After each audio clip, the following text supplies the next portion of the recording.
2026 को एक पीड़िता द्वारा थाने में आकर सूचना दी गई थी कि उसके पति और उसके ससुराल वालों ने उसके साथ जो अत्याचार किया है, जो उसको परेशान किया है, उस संबंध में एक तहरीर दी गई, जिसमें कि थाना बुग्गावाला में 115(2) और 85 BNS और 3/4 दहेज अधिनियम और इसके अतिरिक्त जो मुस्लिम विवाह अधिनियम है, केंद्र सरकार का अधिनियम है 2019 का, उसके तहत यह मुकदमा दर्ज किया गया और इसमें उसने अपने ससुराल के काफ़ी 7 लोगों को शुरुआत में नामजद किया गया था।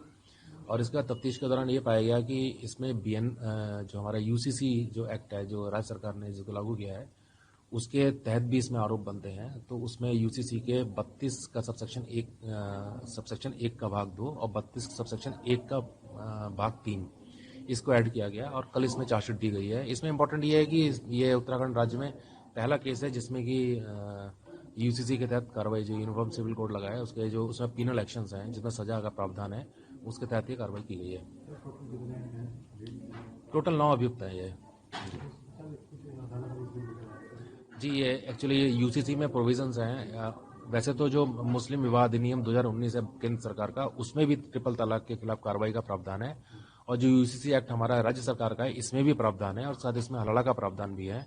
और पीड़िता ने अपने जो बयान में और मूल तहरीर में इस संबंध में आरोप लगाए थे, तो जांच के दौरान इसको सही पाया गया। तो इसमें जो 32(1)(2) और 32(1)(3) UCC के सेक्शन जो हैं, जो ट्रिपल तलाक और हलाला को डील करते हैं, इसके तहत इनके खिलाफ चार्जशीट दी गई है। सर, हमने अपनी बहन की शादी करी थी गाँव में ही शादी हुई थी। दानिश नाम है उनका, जिनके साथ शादी हुई थी। तो सर, हमारी बहन की जब शादी हो गई तो उसके कुछ ही दिनों बाद शुरू में तो ऐसे खबर आने लगी दहेज दूज की कि ये नहीं दिया, वो नहीं दिया।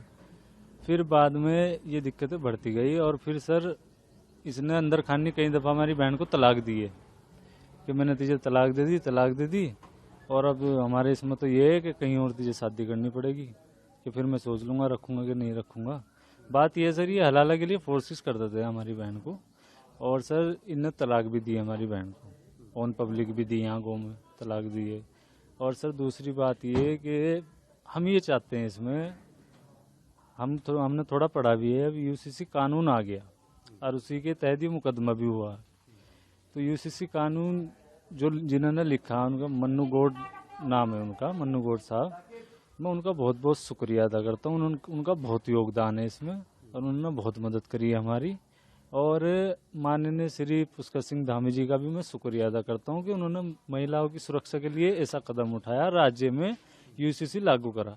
हमारे यहाँ हम ये चाहते हैं सर, जो हमारी बहन के साथ हुआ है वो और किसी बहू बेटी के साथ ना हो।